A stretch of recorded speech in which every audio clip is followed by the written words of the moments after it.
Hindi daw totoo yung si Boying Rimulya sinugod sa ospital. Fake news, balitang sinugod si Ombudsman Rimulya sa ospital. Sabi ni Miko Clavano, yung assistant niya.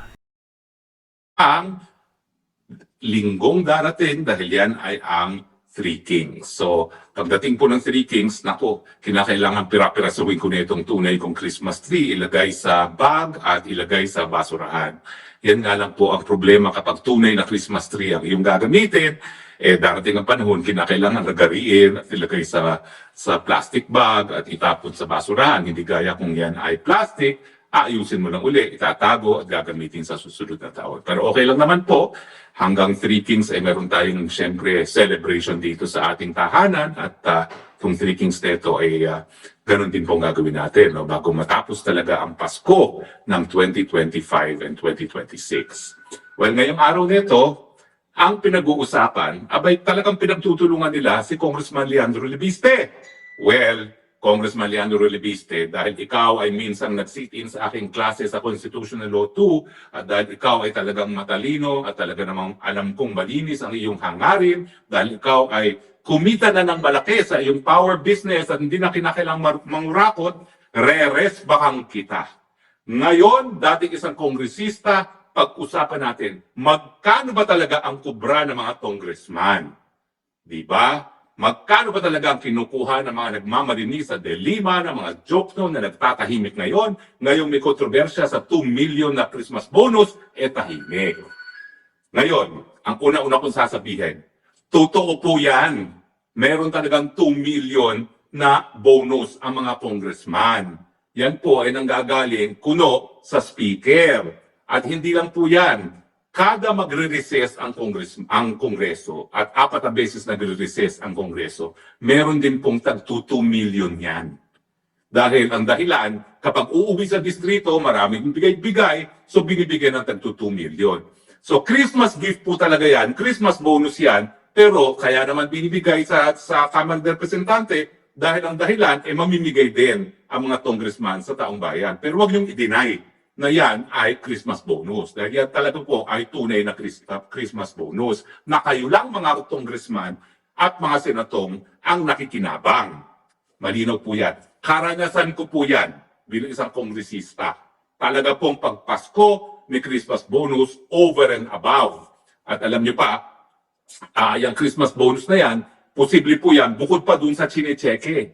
Kasi yung mga chine-cheque, yan yung mga nasa budget talaga na pantautan ng budget ng Kamara ng Representante. So magkano ba talaga ang kubra ng isang kongresista?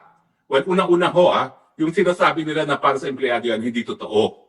Kasi ang sweldo ng mga staff sa Kongreso, hindi po yan pinapasok sa budget ng kada congressman.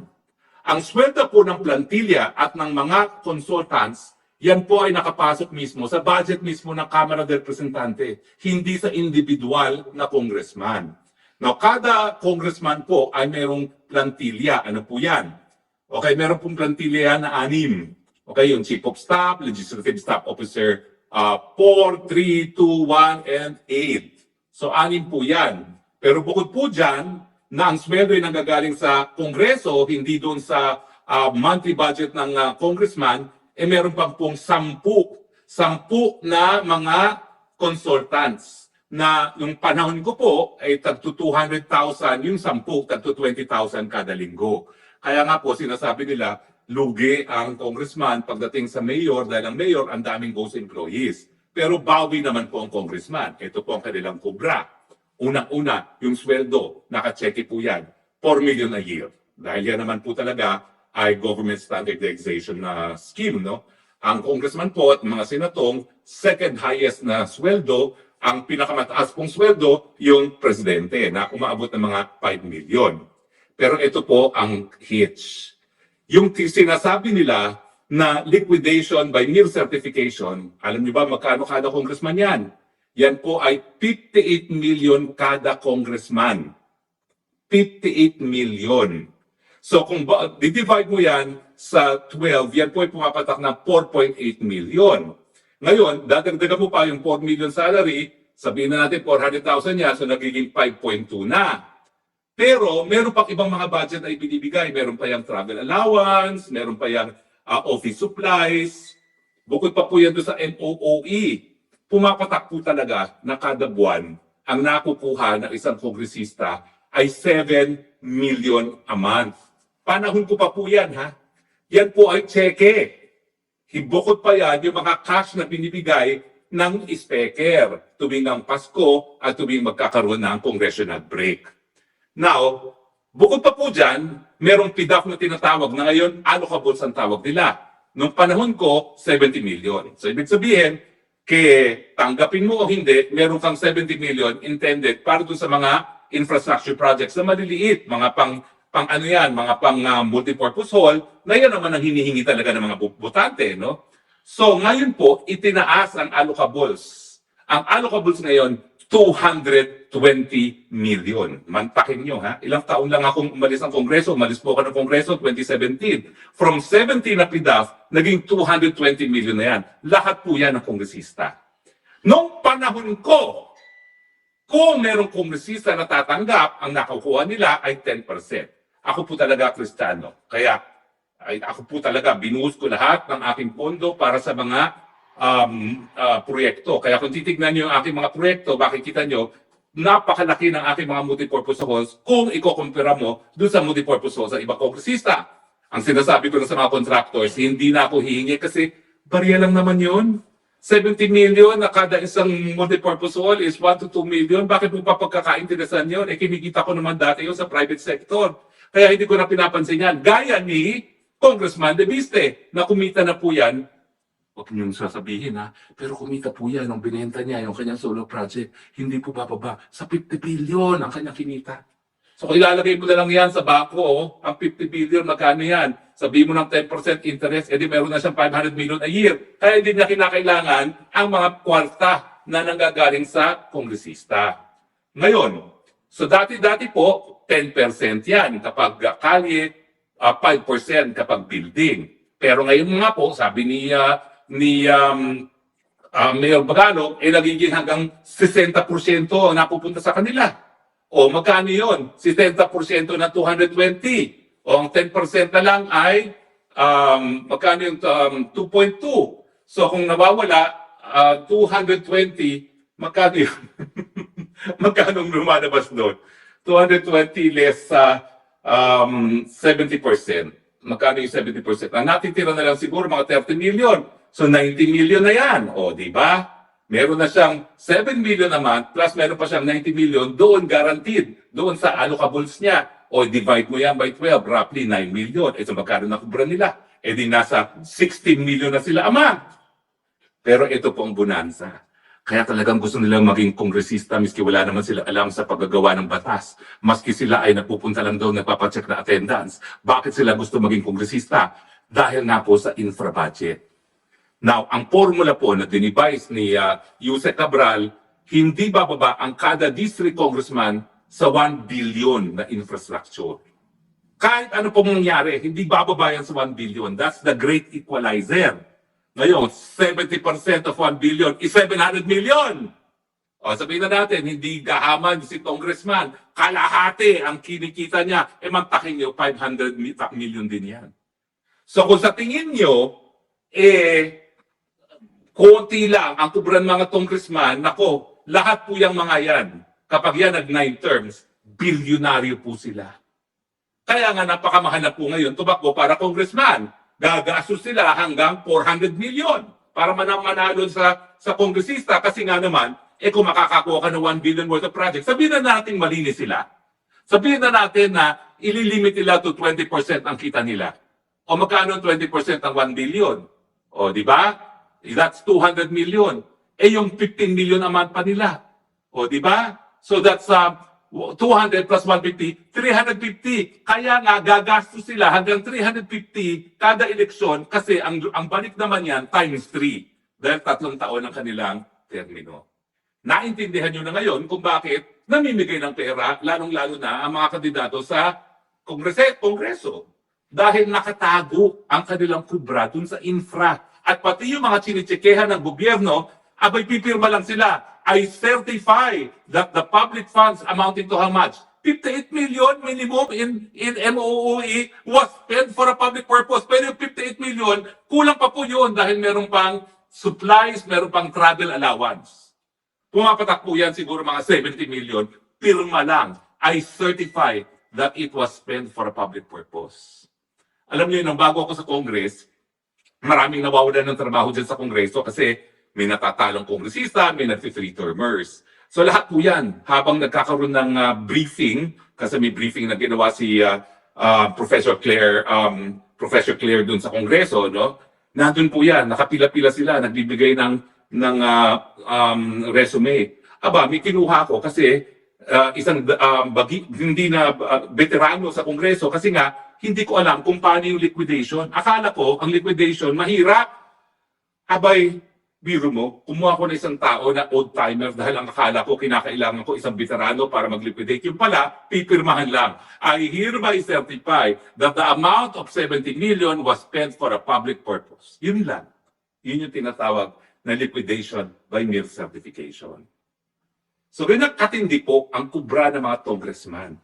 Kaya uulitin ko po, bukod pa sa presidente na mayroong 100 billion na insertion sa budget na binigay ni Zaldico ang 25%, ang katotohanan po talaga, ang korupsyon talaga, nasa pinakamatataas na opisina ng gobyerno mula presidente hanggang congressman at mga senatong.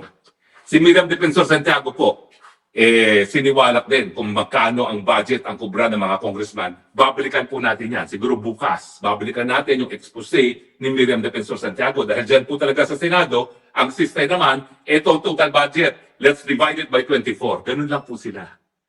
Kaya malalaki po talaga ang kubra. Kaya naman, umaabot ng 1 bilyon ang gastos ng isang senatong kasi meron naman siyang 6 na taon para bawiin. At talaga namang ang ROI nila, baka 500%. So, mga kaibigan, no? Huwag po tayo magpalinlang. Pinagtutulungan nila si Leandro Libiste. Nagsasabi po siya ng totoo dahil ako po nanggaling na sa Kongreso. Sa totoo lang po, nung lumipat ako sa Malacanang at ang presidente nga si Tatay Digo, naku po, talaga namang budget. Kasi sa Kongreso dati, walang tigil ang dating ng mga cheque. Walang tigil yung pagdidistribute ng Committee on Accounts ng cash. Doon sa session hall, malapit doon sa roster ng speaker, may maliit na kwarto roon na nakatago, may pintuan doon. Doon sila namimigay ng cash. Naku po, limpak-limpak, boxes of pera ang pinamimigay doon. Cash po yan. Kapag cash yan, yan ay galing kay speaker, galing sa Committee on Accounts na hindi nila pinapublish nang hindi malaman ng mga taong bayan. So yung mga nagmamalinis, aminin, napakalaki na ngayon kumpara doon sa aking panahon. Kasi nung panahon ko, nandiyan si Tatay Digong. Di ba, binito nga niya, nung kauna-unahang pagkakataon na ang mga congressman ay naglagay ng sangkatutak na mga insertions, binito lahat ni Tatay Digong. At wala siyang pakialam. Nagkaroon tayo ng reenacted budget for 1 or 2 months, wala siyang pakialam. Hindi siya pumayag na gawing palabigasan na mga magnanakaw ang kaban ng bayan. Which is the opposite now. Kasi nga, kapag ang presidente mismo namumuna na ginagawang palabigasan ang kaban ng bayan, siyempre, lahat na ay susunod. Pasensya na kayo, sinira ko ang New Year nyo. Pero dapat malaman ninyo. Ako naman kasi dati pa ako nagsasabi, palibasa, hindi nga ako kumita sa infra dyan, sinasabi ko na dati-dati pa, ha? Yung 5% building, 10% kalye. At mahirap talaga pag ikaw ay party list kasi hindi mo kontrolado yung district congressman. Totoo po, marami kong projects na nakuha. Pero lahat po yan, kinuha ang credit, kinuha ko ano man ang kubra ng mga district congressman. Dahil nga yung district engineer nagre-report sa district congressman. Kaya nga po kung nais nating maputol itong korupsyon na systemic na sa Kongreso, kinakailangan baguhin natin ang system. Hindi na dapat kada district ang pag-elect ng congressman, gayahin natin ang sistema sa Europa. Kinakailangan ang basihan ng eleksyon ay partido at ang kanilang plataforma ng gobyerno. Ganyan pong nangyayari sa Europe. Kaya walang district engineer na sumusunod sa isang district congressman. At kaya lahat ng proyekto, talaga namang pong centralized planning ang nangyayari at hindi gumagawa na ng proyekto para pagkakitaan ng politiko. Pag-isipan po natin yan. Gawin natin ang ating mga congressmen at ang senatong para sila ay maging tunay na congressmen at senators, ihalal natin sa kanila sa pamamagitan ng kanilang partido at hindi lang sa pamamagitan ng partido, hindi dahil sa kanilang mga personalidad, kung hindi dahil sa kanilang plataforma de gobyerno. Diyan lang po talaga siguro mabubuwag itong sistema ng korupsyon sa Pilipinas. So at least kahit binuwisit ko kayo on the first working day of 2026, meron naman po tayong mensahe na meron naman pong solusyon para labanan ng korupsyon dyan sa Kongreso. Gawin po natin ang halalan base sa partido, base sa plataforma de gobyerno, hindi dahil sa personalidad at hindi kada distrito. Maraming salamat po ha sa inyong patuloy na pagtangkilik. Huwag po kayo magagalit sa akin dahil talagang sinira ko ang holiday spirit, pero kinakailangan malaman nyo ang katotohanan. Salamat po sa patuloy ninyong pagtangkilik ha, and Happy Three Kings to everyone. Ito po inyong spokesman nagsasabing, I love you Philippines, you're the only country that I have, you're the only country that I love. Bye!